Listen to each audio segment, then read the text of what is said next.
Happy Australia Day, everyone. Trust the British Australian to be introducing it, so ignore the accent. But I'm from the AFN for short, and we have 4 members here tonight. And who has heard of the AFN before coming tonight? That's pretty good. So the AFN started around 6 months ago formally. It's a public benefit corporation, and the whole thing that we're trying to do is increase and elevate the role of Australian entrepreneurs globally. So we host a variety of events, and this really is our launch event as such, which is great. And we're going to hear a little bit from Patrick around how it happened, and thanks to everyone who has kind of made it happen tonight. But if there's any questions you have around the AFN, look out for Elia, who we're there, Geoff here, and Patrick. They are wearing what I call the VC uniform of the blue check shirts and the jeans. So feel free to reach out to us. And then if you are going to share any content tonight, it's at Aussie Founders across Instagram, Twitter, anything like that. And anything else to... Yeah, I just wanted to a quick shout out to our sponsors. Thank you to the event sponsors, Silicon Valley Bank. Andy, where is Andy? Sitting right thanks, here. Andy. Thank you, Andy. Great bank sponsoring and backing many entrepreneurs and the entire entrepreneurial community. Queensland government, who, I'm not sure if you heard, and being a Queenslander myself, I was kind of surprised to hear that there is just such a huge investment going on through the Queensland government in the Australian entrepreneurial ecosystem. Specifically in Brisbane, there's been $400 to $450 million invested into the ecosystem in Brisbane. And there are a number of companies here that have come in through Meridian StartMate and are with us here tonight. So to Queensland, yay!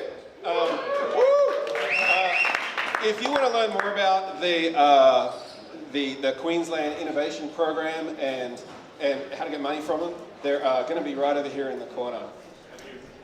There's David right there, thank you. Near the Tim Tams. You'll have to get past him. He's the gatekeeper to the Tim Tams. When we started this 6 months ago, there was 5 of us with the idea of just saying, let's just try to kind of coalesce this founder community that is naturally happening, that all Aussies are connecting with. And we came to CSIRO with the idea of, can you help us do this and provide some sponsorship? And Larry and Nigel and Lindsay, who are so Larry, who's going to be speaking tonight, and Lindsay, they really came to the table and they really believed in what we were doing, and we wouldn't be here tonight if it wasn't for them. So thank you to CSIRO for their sponsorship. So without further ado, of course, Austrade, who've been helping with the event in all of our events, Margaret at the back there, and Gabe, thank you, who have been helping organise this event, pretty much run this event for us. So thank you very much to Austrade. Did I miss anyone else? All right, thank you. So without further ado, we're going to have Dr. Larry Marshall, a very successful entrepreneur, who is now back in Australia running and is the head of and CEO of CSIRO, interviewed by Geoff McQueen, who is CEO of Excello, a very successful SaaS company based here in San Francisco, heralding out a Wollongong gong. So coming up, yeah. Thank you.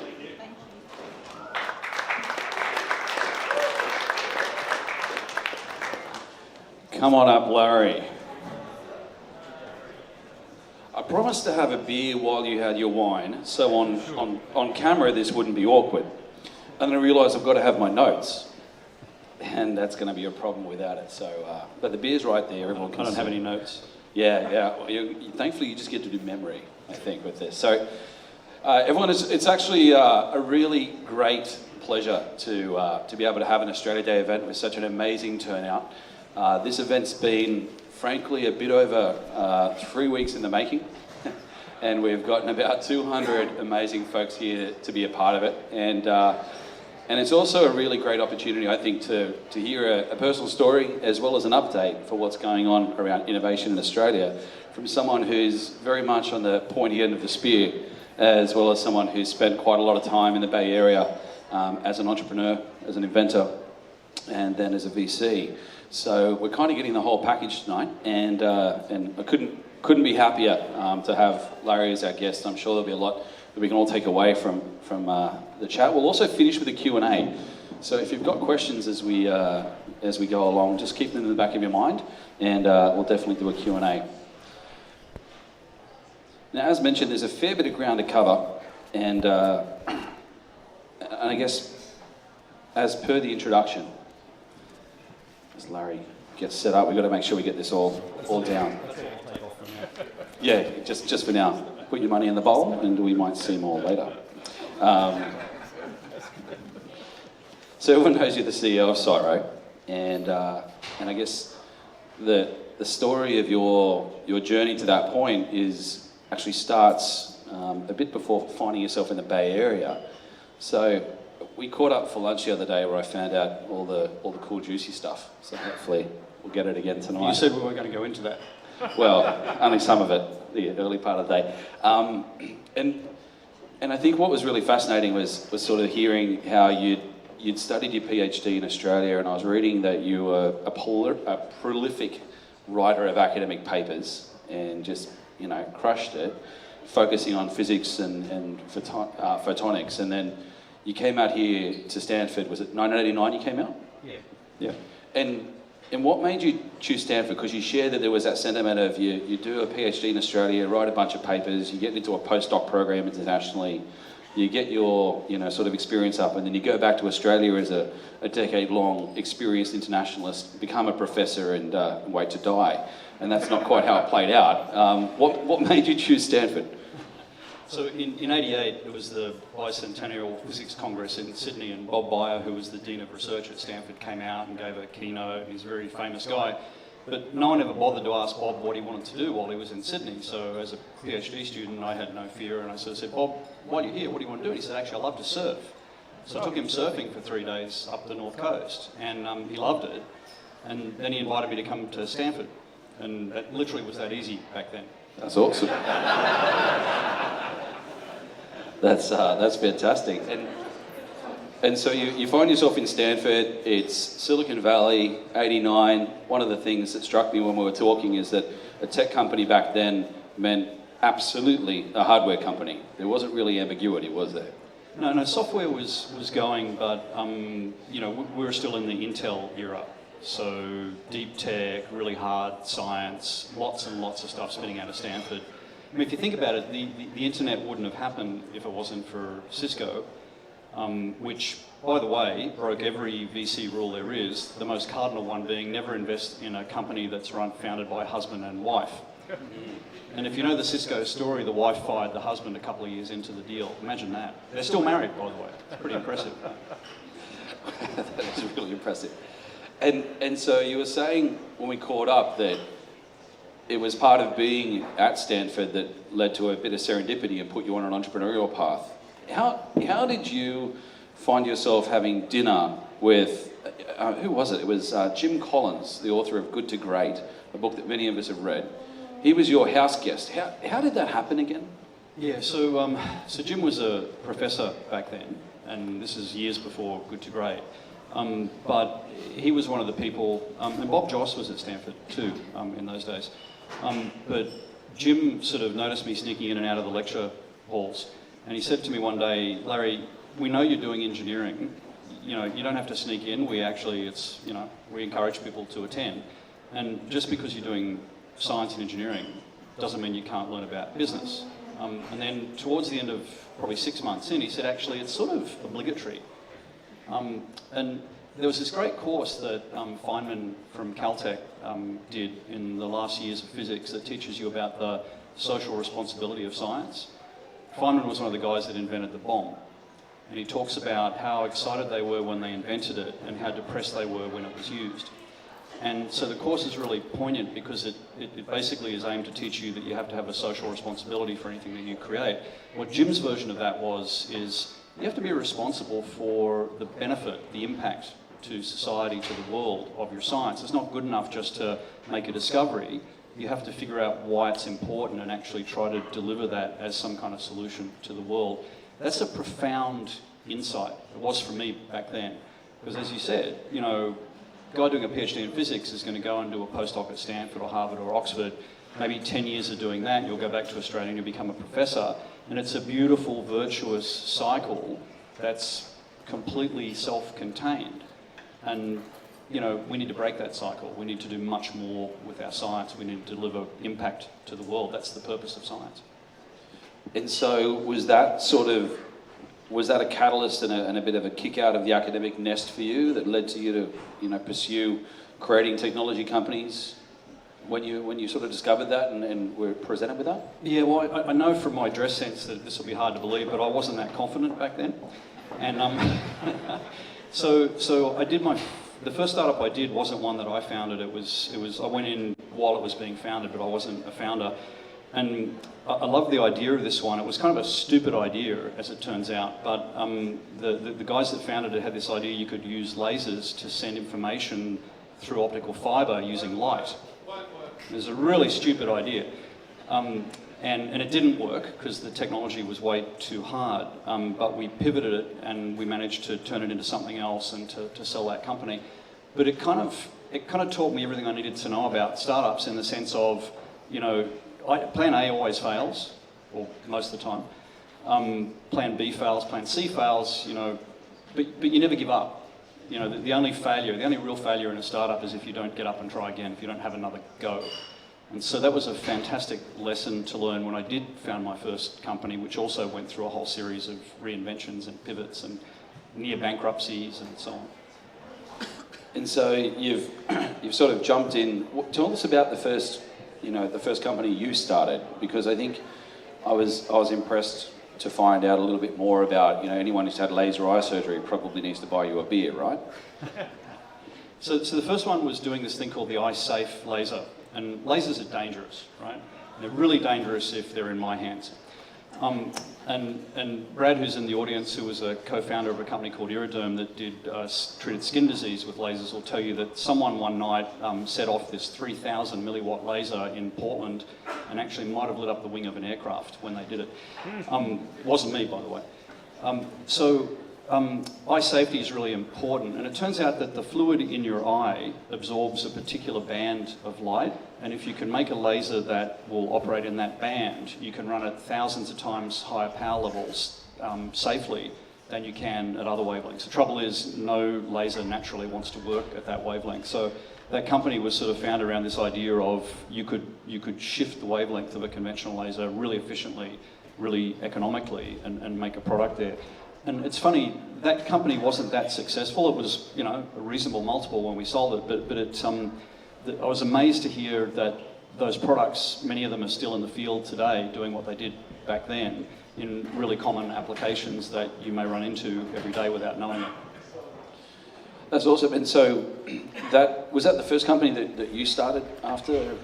Yeah. And then the second one went public, which was Iridex. And that was the green laser one. And that one, again, it was a really deep science problem. For about 20 years, people were trying to figure out how to make a really high power green laser. And what is it about green, aside from, you know, not being one of the other primary colours, that's important? Yeah, so lasers have this thing, they'll do everything possible not to do what you want them to do. So they're hard to manage. It's like training a puppy. A little bit like that, yeah. And so green turns out to be a really hard wavelength to get from a laser, particularly if you want something cheap, you know, economical and compact. So back in those days, green lasers were created by things like copper vapor, which means you get a big glass tube, maybe 3 or 4 feet long. You put about 20 or 30,000 volts of electricity through it. You run it at maybe 15 or 1600 degrees Celsius to vaporize the copper, and you get maybe 1 watt out for 30,000 watts in. So it's not a very green product, even though it's a green laser. Anyway, what goes along with that is, of course, a big chiller, because you've got to run water through it. Or back in those days, you used to connect it to the faucet and turn the tap on full blast and run all the water down the drain to take away the heat. So again, not very green. And then you had another big power supply about the same size. So it was a very high friction, high intensity, high overhead type product. And what Iridex did was And this is something else I learned at Stanford. You know, the semiconductor industry went from valves, big, clunky things that took thousands of watts or tens of watts of electrical power to make something, you know, like an audio amplifier. So it went from valves, gas tubes, to semiconductors, Intel chips. And so it was sort of an inspiration around Stanford at that time that, gee, couldn't lasers do the same thing? Do we really need a 4-foot long tube of copper vapor to make a green laser, or can we do it with a semiconductor? And so Iridex was the first company that really cracked that problem, and you know, I did the patent for that. By the way, as an entrepreneur then, you couldn't afford a lawyer, so I wrote all my own patents. And you can still do that today, actually. It's not that hard, and save yourself, I don't know, $20,000, $30,000 of legal fees. So that patent turned out to be incredibly valuable because it enabled us to do something that no one else could do, and it gave us a sort of a 20-year protection from all of our competitors. But more importantly, it shrank the laser from 3 big boxes into one little box about the size of a shoebox. And that was great technology, but what made the business work was instead of being a high friction sale, where you needed to ship 3 massive pieces of equipment across the country that were really sensitive, so you had to send a technician with them after they traveled to realign them and make them work. This thing was solid state. There's nothing to align. So you dropped it in a FedEx box and you shipped it anywhere in the world. And so we were able to sell to a market that the entrenched competitors didn't even know existed and couldn't touch. The reason I'm emphasizing this is it's an example of a deep science-based innovation where we literally created a new market right under the noses of a competitor. In fact, they were so unaware of this market's existence, they thought we were a joke because they weren't losing any sales to us. And it was only when it was too late that they realized that we'd created this whole market right under their noses. Deep science-based innovation creates new value. It's one of the only types of innovation that literally makes the pie bigger by creating markets that couldn't exist without it. That's awesome. And was that the product that was, you know, primarily used to unlock things like laser eye surgery, or was that the previous one with the wavelength? No. So corneal sculpting is a different market. Okay. But if you have hands up anyone who has a relative who's a diabetic. Got any diabetics? Okay. So there's probably a 90% chance that your relative's been treated with that Iridex laser, because all diabetics at some point in their life start to go blind because of the blood sugar imbalance in the ocular fluid that irrigates their retina.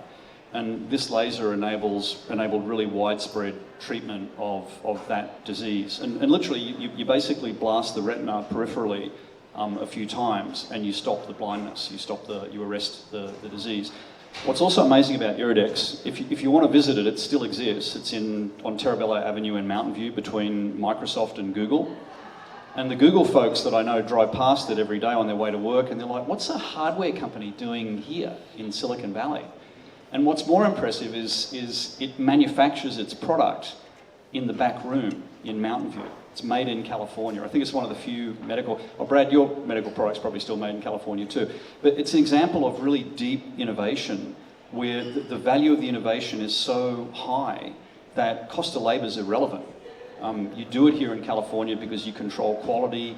Your customers love the fact that it's made in California. They feel you care more about them. You care more about customer fulfillment, customer quality. And so 20 years later, that product still is really dominating its niche in diabetic retinopathy. That's another characteristic of deep tech-based innovation. It tends to give you really long-lived companies. I was going to follow it up by asking about the cycle time when you were doing those hardware projects. Like every iteration was pretty painful. You're saying everything basically had to be like, go back to the plastic molding guys if you wanted to change anything. And you decided, well, there's got to be a bit of a better way, so you decided to get stuck into very early touchscreens before anyone else is even thinking about it, right? Yeah, so and that was with Iriderm, and I'll point him out to you because the founder's here in the audience. Yeah, there we go. Hardware companies do pivot. It's just that when we A/B test, it takes 6 months. But do exactly the same thing that web companies do. It's just a much longer time constant. And the thing that really sucked is every time you wanted to change the functionality of the device, you had to go out and reburn all the EPROMs in the electronics. or you had to redo the front panel, the bezel, to change the knobs. So Brad came up with this idea of using a touchscreen, which was quite revolutionary back then. He also came up with the idea of putting a modem in the product so that the laser could phone home. And imagine that, because there was no internet then. So imagine that, the notion, how do you explain to a doctor that his laser is going to, independently of him, phone back to head office and communicate?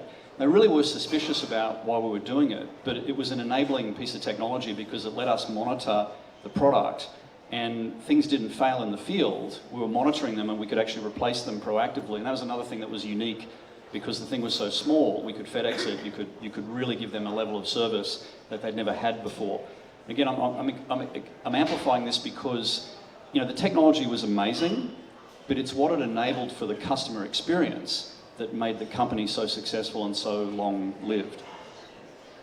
And with that, phoning home and data, one of the other things that I took away from learning about it was you guys decided strategically to take the data and the insights that you were bringing back in, and instead of trying to levy a heavy tax on people to find out what was going on, you guys gave it back to the community and to researchers to work with, which you said paid really long dividends. Yeah, so the marketing team at the time wanted to create a sort of a platinum club, and you got the data. So we had data on every ophthalmologist in the country on how they were treating. We had a deluge of data from modems. And the marketing team wanted to make an exclusive club, and you had to buy into it to get the data. And we argued quite passionately that data belonged to the whole community, not just our customers, but everyone. And at that time, it was like 97, I guess, the internet was starting to happen. And after a lot of argument, we persuaded the board that we should create a portal. And what was interesting about that is that the very act of sharing all that information, all that data, got so much support from the whole community because it was such an unusual thing to do. And everyone knew we could have profited by it, but we shared it instead. And I think that's something you may not think of as being in common with open source software and the notion of collaborative innovation or open innovation. It really isn't that new an idea, just that we didn't know what to call it back then. And as a result, you think in reasonable part, you've still got customers today who continue to buy the product even though patents have expired and there's a lot of competitors in the market, but people are like, no, you guys are the gold standard and stick with it. Yeah, so there's a natural cycle for deep tech companies. So, if you're a bunch of scientists and engineers, you really suck at business and management. So you better have a really profound, unfair technology advantage because otherwise you're going to fail really quickly. And deep tech forgives a multitude of sins. So you screw up and you screw up and you screw up and you screw up. But it doesn't matter because what you got is really unique. And then what happens is by the school of hard knocks, you sort of slowly but surely transition from technological excellence to customer intimacy. And your customers almost fall in love with you because they love the fact that you have something so amazing, they love your passion, and they sort of love the fact that you're a little bit incompetent. You're not that good at business, and it makes you kind of honest.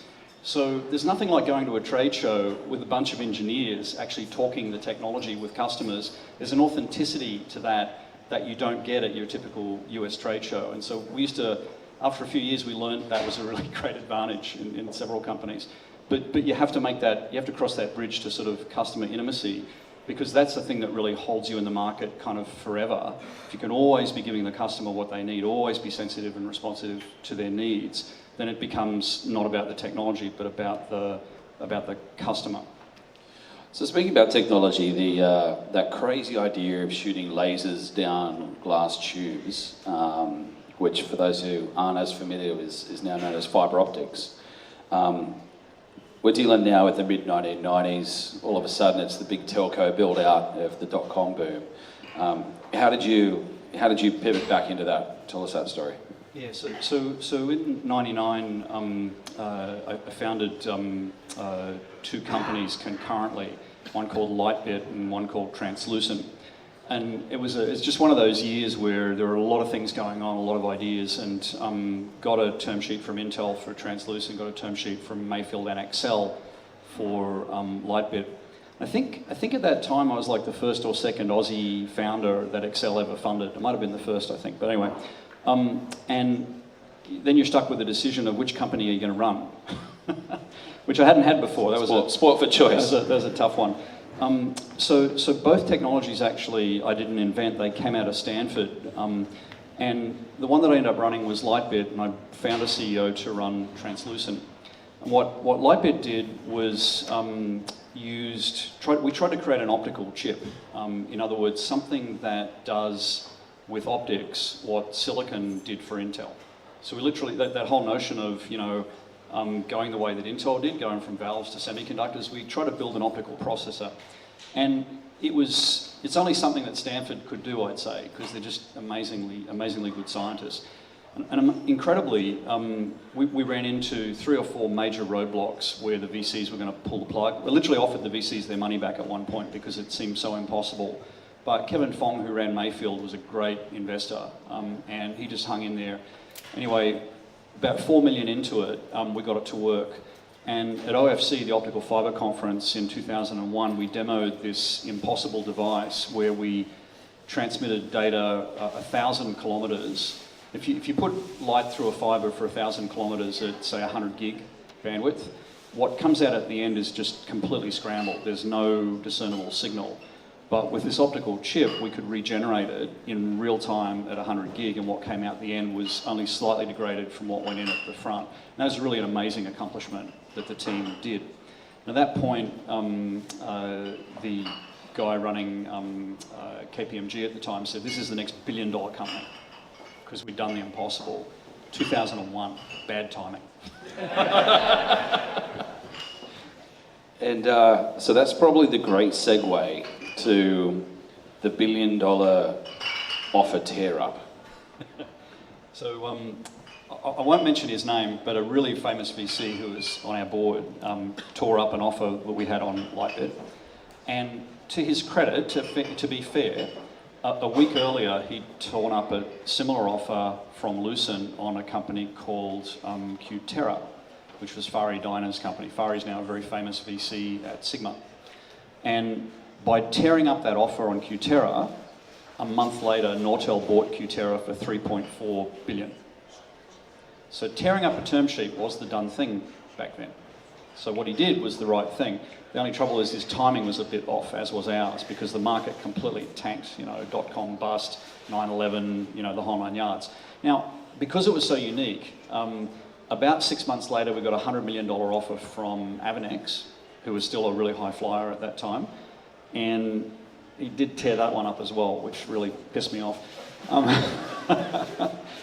then it was the start of a 2-year journey of clawing and scratching our way through the downturn to eventually sell the company to 3. We carved it into 3 pieces and sold it to 3 separate buyers in order to get the VCs their money back, which I've got to tell you was a real struggle. But it was a top quartile exit for a really crappy time. So it's a shame about the term sheet, because you could have bought the Dallas Mavericks first, but that's another story. So was it after clawing your way back over a few years of the hard yards, was that the juncture where you thought, you know what, I think I'd like to start a fund now? Was that the transition point, roughly? No, I still had a couple more CEO gigs in me. So I did Translucent after that, and we ended up selling that in a similar way to 2 acquirers, but for a much better return. But I did learn that smaller rounds are easy to make big multiples on. So when we did Translucent, it was a 12x return to our investors. It's much harder to do that if you've raised $50 or $60 million than if you've raised 5 or 6. And that was a good lesson for the fund. And then we did this company called Arisor. That was the last company I did as a CEO. We took that one public, and about 5 years after I left, it got into trouble because of the GFC, and you may have read about that in the papers. But I'll just assure you I wasn't the CEO for 5 years and, when it tanked. But the fund, we a bunch of us got really inspired by our learnings as entrepreneurs. And Australians are amazing at technology. I don't know if you spent any time in Australian universities, but there's some incredible, it's a Pandora's box of opportunity in exactly the sense that I mean Pandora's box. So you can waste 20 years trying to extract something because there's such an amazing array of stuff to go through. But I guess we were convinced that with a big enough fund and really dedicated people, both in Australia and in Silicon Valley, we could build a bridge from Australia to the Valley and really go mine that sort of treasure trove of amazing technology.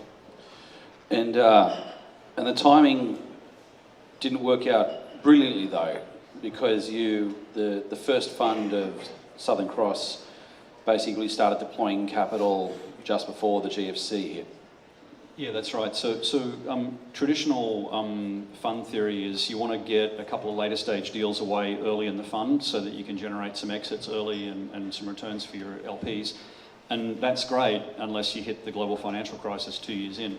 And later stage growth companies tend to really get into trouble in the global financial crisis. Did you know that 26% of Australian companies failed during the GFC?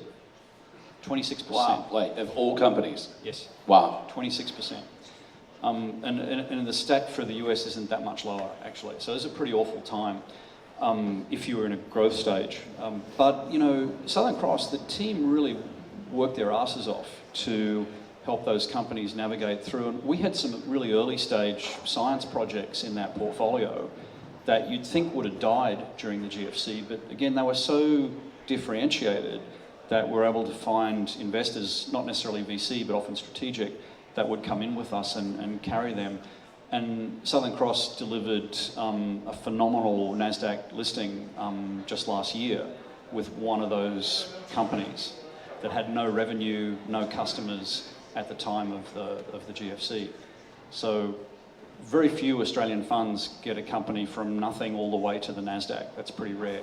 So I'm quite proud of what Southern Cross has done, actually. Yeah, that's great. And you guys were part of the genesis of Blackbird. Yeah, so we had the idea of pulling together the Aussie founders both here, because, you know, 10 years ago, if we'd had this event, there might have been 6 of you in the audience.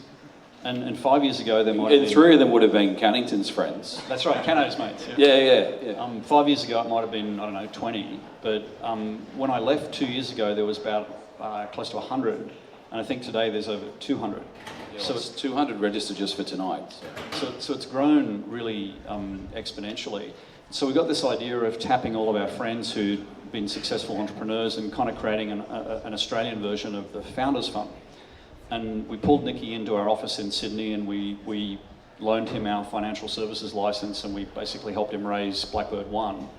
And so we're all sort of founders of that. And then on the success of that, Blackbird 1 actually is doing really well. On the success of that, he went and raised a $200 million fund with Bill from Southern Cross and Rick Baker from MLC. So they're doing really well. And you see a lot of them here through Startmate, which we also helped create. Yeah. And I was doing some back of the envelope kind of announcement math, and with Blackbird's 200 and I can't remember who else, but there's been a bunch of them. It almost seemed like $1 billion worth of funds that were announced last year in Australia for early stage investing, which is pretty amazing. Yeah, last year was a sort of a watershed year but it made up for many years of really a drought in the community. I think the thing though that's you know, internet companies and you know, enterprise software companies, I think won't have too much trouble raising money anywhere, and they're well enough understood now, even in Australia, that the money's pretty readily available. But the deeper tech stuff is still almost impossible to fund, and that's why we created the CSIRO $200 million fund to really focus in that niche, because I do think there's tremendous untapped value in there. And I don't know about you, but I'm sick of things like Wi-Fi, you know, generating all their value, you know, 7, 8, 10, 12, 14 billion dollars of value outside of Australia. And, you know, we get the scraps that fall off the table back in Australia. We need more of that value creation at home. Otherwise, we'll never create an innovation ecosystem at home. And so you decided you'd mostly hang up the VC boots, with the exception of CSIRO's big $200 million early stage deep tech fund, which now Bill from Southern Cross is running, which is great. Certainly some safe, good hands there. What the heck made you decide that you wanted to join a $1 billion a year government agency, which probably isn't synonymous with agile in terms of word associations, and then find yourself to be a political football for what felt like, probably for you 10 years, but certainly for the rest of us watching, a good few months. It didn't read like that in the brochure. Tell us about, how you saw the opportunity and what you could do. Because it seems from the outside that it was really about, okay, here's a big thing that has resources and the ability to make a difference. What did you see and how do you see it playing out? Yeah, I bumped into a young student at Linfield at CSIRO last year, and he was about the same age I was when I did my cadetship at CSIRO at Linfield in 1984. And I asked him, what's different about CSIRO to a university? And he said exactly what I said to my CSIRO supervisor back then.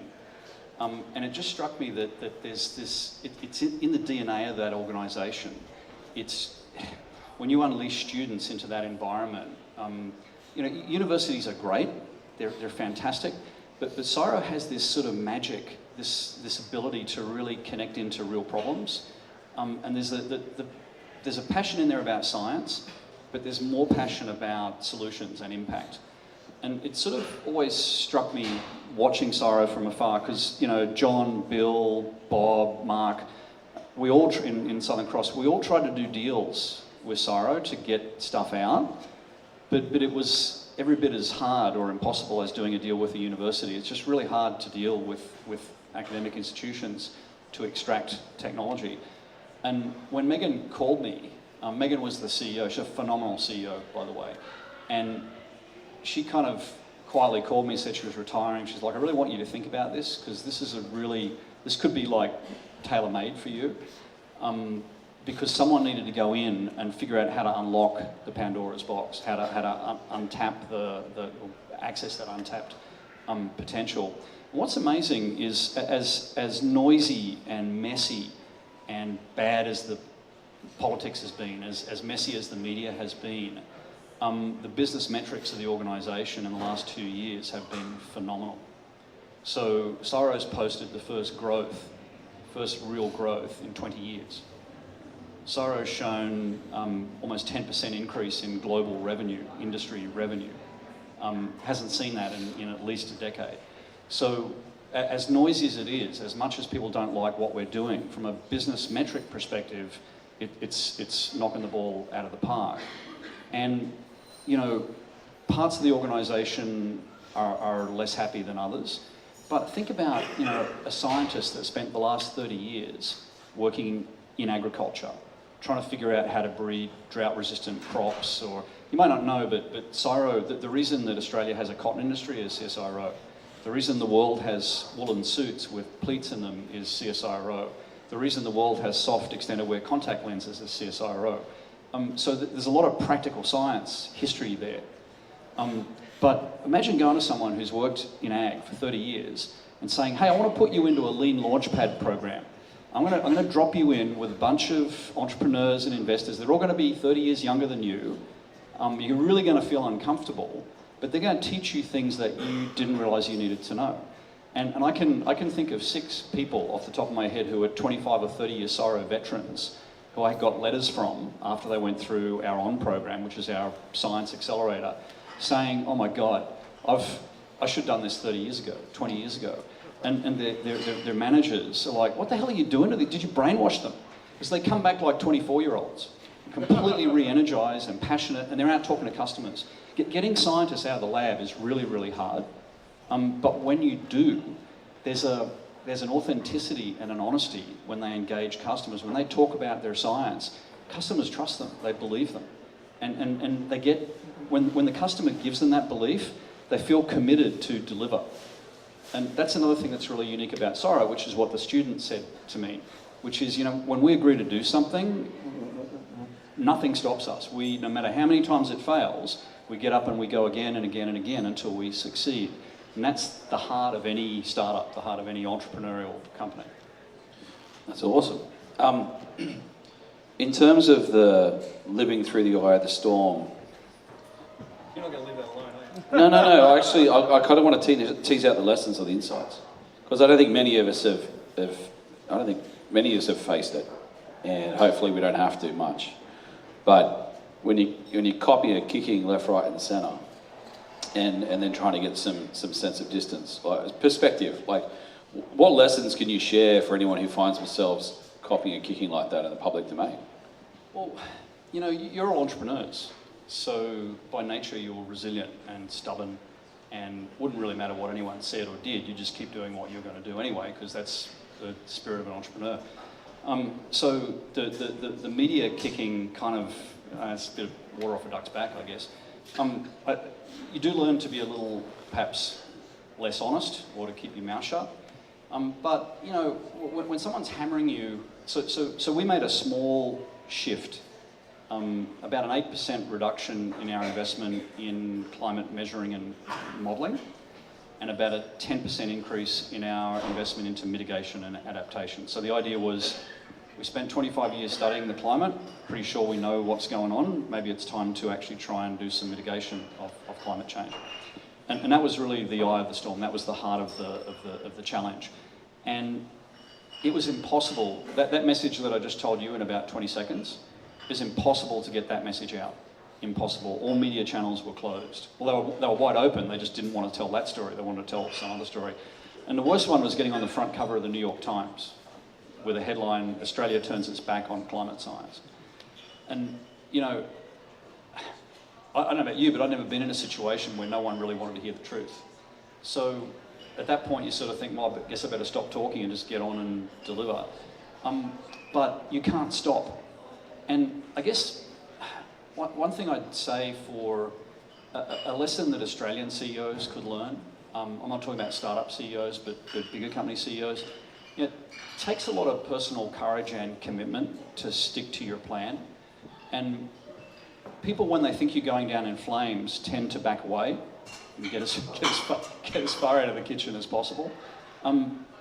But you have to put your neck on the line. If you really believe what you're doing is right, you have to be willing to go down in flames for it. And what's interesting after that is there's a credibility that you earn by doing that, and kind of a respect, even from very conventional, very big, ASX 20 CEOs kind of watch that and go, yeah, this guy is really serious. And it's ironically opened a lot more business avenues for CSIRO, because we stuck to our guns, because we delivered on our commitments and our convictions. That's awesome. So looking at sort of the future and giving you perspective of the kind of Australian innovation ecosystem and a lot of the focus that seems to be coming out of Australia around that, how do you see partly CSIRO playing a part there, and then also what role can the people in this room play with what we're doing to help advance the cause? Sure. So most of you probably know the origins of Silicon Valley.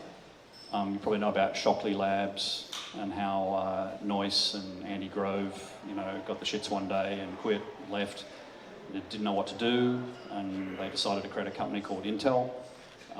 And venture capital didn't exist, so they found a fund manager in New York, a stockbroker, who created Kleiner Perkins and funded them and built a massive, successful tech company. You may not know that Silicon Valley entrepreneurs also created the NASDAQ, because the New York Stock Exchange wasn't interested in floating tech companies. And NASDAQ today, of course, is the envy of the New York Stock Exchange. So what's amazing about this place, which was an orchard 50 years ago, not a tech mecca, is it walks through walls, it solves any problem, and it reinvents itself about every 5 years. And as hot as the internet space is, and social media space is, and mobile space is, it will get reinvented every 5 years from now till the foreseeable future, and it'll be something else and something else and something else. And there'll be a recession every 7 to 8 years, 10 years maybe, and in the middle of that recession is when it'll get reinvented, when the next thing will get invested in and come out and turn the economy around again. So it's the only place in the world that I know that has that particular characteristic. For most of the people in this room, so how many people are digital entrepreneurs? How many people are hardware entrepreneurs? Okay, so yeah, so that's a dance. It oscillates about every 10 years between digital and hardware, at least since the beginning of software. The reality is everyone's a digital entrepreneur, whether you're doing hardware or software, because they're integrated together, of course. The challenge for Australia is how do we create value domestically? How do we stop the companies going offshore, raising money offshore, going public offshore, getting their employee base offshore? How do we capture more of the value domestically? And that's, I think, the profound question we have to answer, because it's the same question as saying, how do we create an innovation ecosystem domestically? So in 1984, Intel built its first foreign fab in Haifa, in Israel. And it's the cornerstone of the Israeli tech industry. It's the wellspring. It's what started Israel in that tech industry. It's why Israel actually slightly outperforms Silicon Valley per capita for innovation. But does anyone know where Intel went first to build their first foreign fab? Anyone know? Australia. Australia. And whilst the Israeli government actively chased Intel, Intel actively chased the Australian government. Why? Because academia in Australia has an amazing capability in semi and materials and deep tech, and Intel recognised this. But for various reasons, they couldn't get the tax concessions they wanted. Whatever it was, they didn't go to Australia. But imagine if they did. Imagine how different the ecosystem would be in Australia if they'd done that. I mean, we would be Israel. So if you look around the Australian system, try to pick a company that looks a bit like Intel. And yeah, Cochlear might be close, but they're only in one segment. So, you know, where do you find a company that's in agriculture and digital and health and energy and environment? And, you know, CSIRO was really it. So for me, that characteristic, if CSIRO can turn into something like Intel, something like DARPA, something like the US SBIR program, and now that I've said those three things, you understand the three pillars of the strategy that we're executing for CSIRO. It's really trying to catalyse the innovation ecosystem in Australia, trying to sort of nudge it enough to get something that starts to look like what Intel did in Israel, what Intel did in Silicon Valley. But for you guys, for digital, you're fine. You know, digital funding flows all over the world. I don't think you have a problem. But if you're doing hardware, if you're doing deep tech, deep science, which is Australia's real strong area, that's the area I think we've got to really, really fix. I spent Monday catching up with three friends at the top 3 US venture firms, and they're all shifting now very actively to what we call old school venture, 80s venture, you know, where VCs actually help the company in addition to writing the check, you know, kind of get in, roll their sleeves up, work with the founders.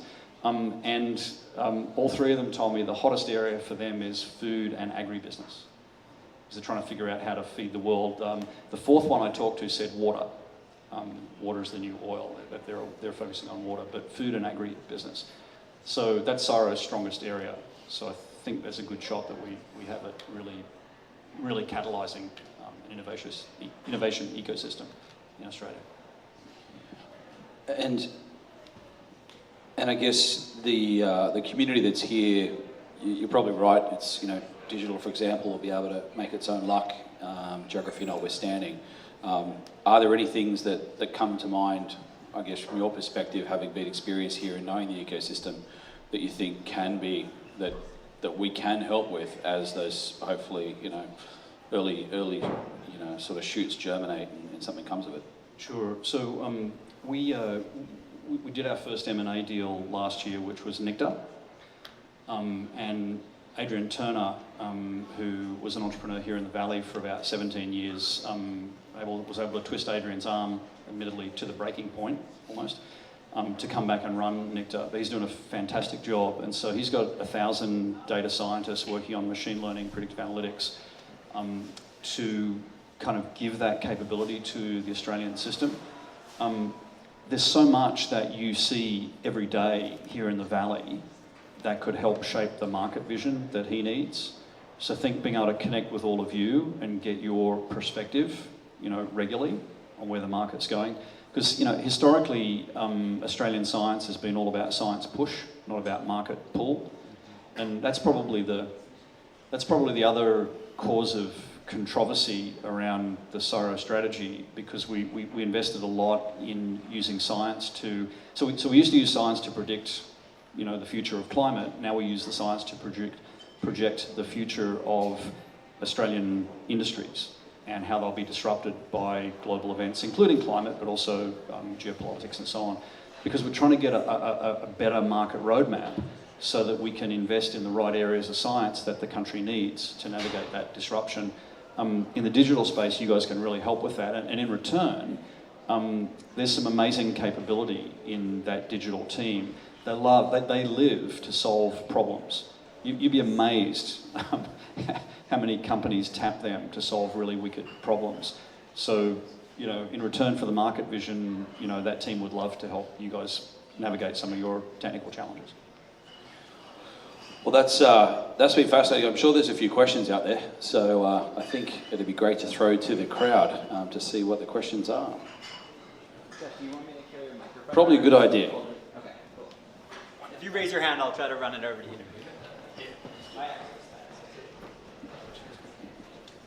Thanks, Larry. Thanks for coming all the way over here. A question, so in sort of science policy, science funding circles, a lot of people say the innovations that we work on now, that we're seeing in the market now, are really based on fundamental science discoveries that happened in the 70s and 80s. Given that it seems around the world budgets are being cut for that sort of research, how do we move forward? Yeah, in 2015, we started this thing called the ON program, which I think I mentioned, that pulls scientists out of the business and exposes them to customers and entrepreneurs and investors. And we basically created a funnel where we take in about 200 plus ideas at the top, and we try to get 8 good ones at the bottom, and then we run them through this program. And it's a little bit like Steve Blank's I-Corps thing that he did in the US, but modified for science, for hard tech. And the reason we're doing that is because we think that there's not enough innovation in that area, that we're going to have a hiatus. Because to your point, the internet wouldn't exist if it wasn't for the silicon chip, the optical fiber, the semiconductor laser, the lithium niobate modulator, and a bunch of other technologies that many of which got invented in the 70s, 80s, and 90s. And I can tell you they still weren't ready in the 90s, in the early 90s, because we tried. But most of the investment since that time has gone into the use of the internet rather than what's going to disrupt the internet. So even the US, which is delivering 21% of GDP from venture-backed innovation, so it's doing great, even the US national labs are starting to replicate what we did with ON. So we've had Lawrence Livermore, Lawrence Berkeley all work with us to kind of do what we're doing. And for a country that's doing so well in innovation, it's really kind of a genius foresight that they're seeing this lull as well. And it's a little bit scary because, we were hoping to get the drop on them.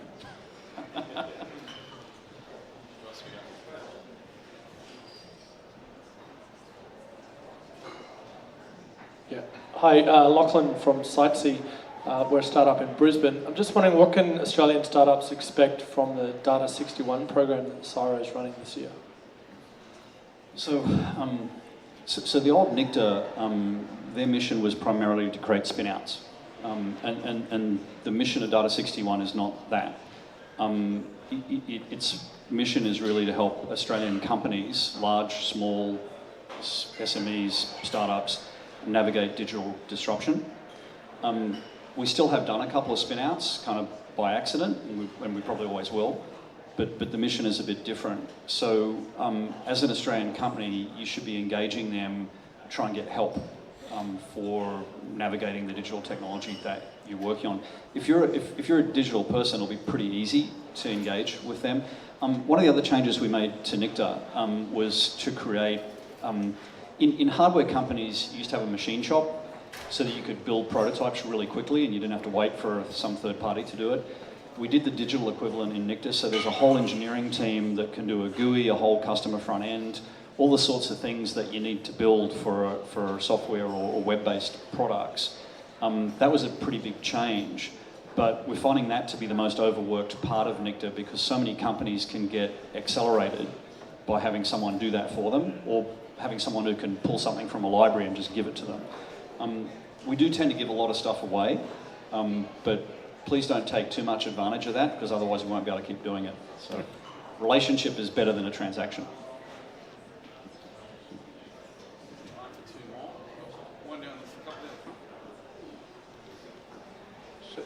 So that last comment really triggers an interesting thought. If you look at what Google has done, they not only have a fund and they not only say to their investee companies, stuff like building websites and stuff, we've got hundreds of those kinds of engineers, you just give that problem to us.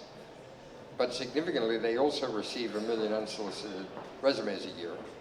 And so they say to the HR departments of their investee companies, you need talent, contact us and we'll be the central clearinghouse and we'll be the magnet for all those resumes. Can the CSIRO see itself being in the business of producing talent for these external organizations? Yeah, so it depends on the area, but one of the challenges with an organisation like CSIRO, if you think of Data61, it's in between Atlassian, Google, Microsoft, and Freelancer. So the pool, the recruiting pool of those companies is strong. And, you know, they're not that nice about it, but then again, they don't have to be, and they're very competitive, as they should be. So the model for Data61 assumes that all the good people will eventually get poached or eventually find other opportunities. And if you structure the business with that in mind, then you can start to create a virtuous cycle. What's interesting is rather than getting poached by those startups, we also gave a path where CSIRO folks, Data61 folks, could spin something out themselves. And we made it easy so that they could go out, have the entrepreneurial adventure, and still come back into the organisation. And that's a more interesting virtuous cycle because it unlocks the talent, it gives them an experience they wouldn't otherwise have. It de-risks it in their mind because they can always come back. And we want them to come back eventually because we want the knowledge back. So that's actually worked really well in Data61. It hasn't actually started to happen in the rest of the organisation except for in ag, actually in agriculture, which is our oldest business. It's happened in, ironically, second. But that's part of the strategy to really get more flow of people. Because healthy organisation should have about a 20% employee turnover. We have 2.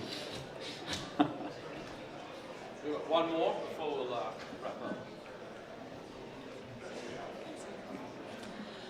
Rohini Kapadath from KPMG. Thank you, Larry. My question to you is that can you share with us your vision of an artificially AI-enabled business? What changes do you foresee in the workflow, the processes, how people communicate with each other? What opportunities do you see in that world that is sort of fast approaching? And how should the workforce be preparing to adapt to this new future? You're asking a hardware guy, digital question. All right, I'll give it a shot. So we know that in the next decade, roughly 40% of the jobs that we know today will vanish. We know that from science and part of that future-gazing market roadmap stuff. And that's pretty scary, profoundly scary. If you think of the functions in a business that are common, HR, project management, project planning, finance, most of those functions, there's a team at Stanford that's shown most of those functions can already be managed by an intelligent agent. In other words, an AI platform. And it's not really AI, it's just very good software with some machine learning built in. If you go a bit further, and if you think of the value stack, so there's make the product, design the product, sell the product, market the product, buy the product. Most of those lower elements in the stack have already been replaced or outsourced and become much lower value. You start to ask the question, could an intelligent agent operate up here? Could it market the product? Could it analyse the consumer? Could it sell the product? Pretty quickly you start saying, what's the company going to do? And are we going to have a company of one? with a bunch of AI? And is the world going to become a whole series of freelance people? Now, someone told me this week that the percentage of freelancers in the US today, I don't want to quote the number, but it was high. It was tens of percent, which is much higher than I thought it would be.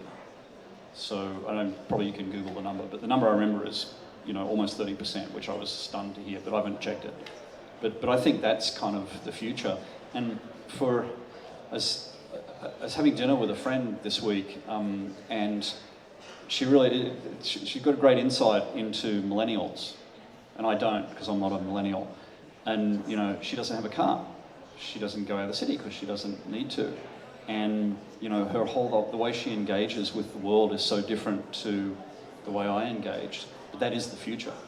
And venture funds, by the way, today are 40% run by millennials, which is the other reason that we backed Nicky in StartMate, because we're a bunch of old guys, and he was like in his late 20s and had a different perspective on the world, which is what I think digital really needs.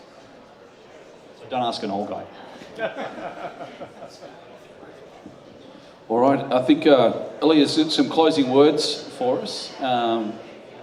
But as he's on his way up, a big thank you to Dr. Larry Marshall for joining us tonight.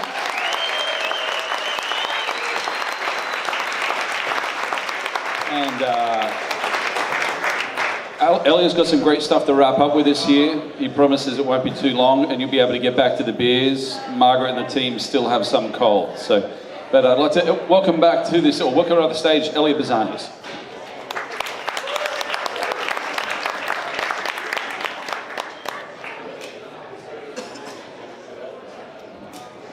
Hi everybody, thank you for coming tonight. I think you would all agree that was amazing. For me, an inspiration for me is DARPA, which invented the internet. So to have Larry say that, which CSIRO invented Wi-Fi, to me is actually kind of awesome to see.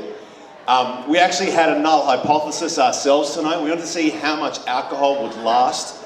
We put 10 cases of beer and that disappeared in an hour. So we bought another 6 cases of beer and we're thinking that might last half an hour. So please enjoy that. There's 2 other things that I just want to mention. The first is I just want you to remember what Aussie Founders Network is, because we're only new and you're going to be hearing about us a lot more. Our vision, and this is the only thing I want you to remember about Aussie Founders Network, is to build a network of Australian founded technology companies that one day have a combined valuation of 100 billion. Our goal is to build a community of Australian entrepreneurs and the people that actually do all the work to make the entrepreneurs succeed, that one day can actually grow Australia's technology industry, not just in Australia and beyond. And so this is why it's exciting to be able to have someone like Larry, who's personally been able to support us, and to have all of you here.